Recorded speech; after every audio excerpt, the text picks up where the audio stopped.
আমরা গুঞ্জন শুনেছি ইউনূস সরকার পদত্যাগ করবেন। আমি ইউনূস সরকারকে বলবো, ওই চেয়ারে আপনি নিজ ইচ্ছা করে বসান নাই, ওখানে জনগণ আপনার বসিয়েছে। ওখান থেকে পদত্যাগ করার এখতিয়ার আপনার নিজের নাই।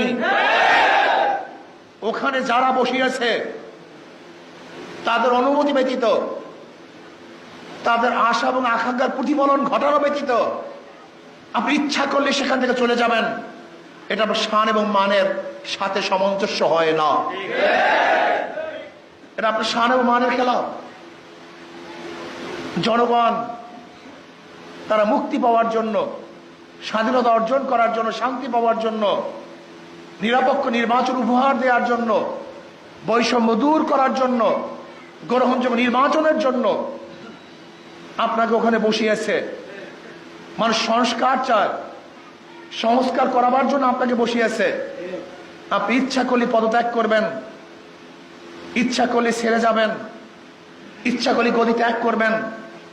আমরা জানি আপনি চান না, কিন্তু এখানে চাওয়া এবং না চাওয়ার আপনার ব্যক্তিগত বিষয় নয়। আপনার ওখানে থাকা এবং না থাকা পুরো বাংলাদেশের জনগণের বিষয়, দেশের বিষয়।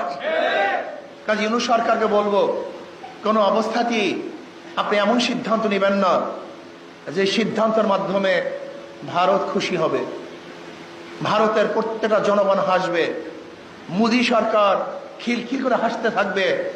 এরকম সিদ্ধান্ত আপনি নেবেন না, বরং আপনি এরকম সিদ্ধান্ত নেন যার মাধ্যমে বাংলাদেশের মানুষ স্বাধীন হবে, স্বাধীনতা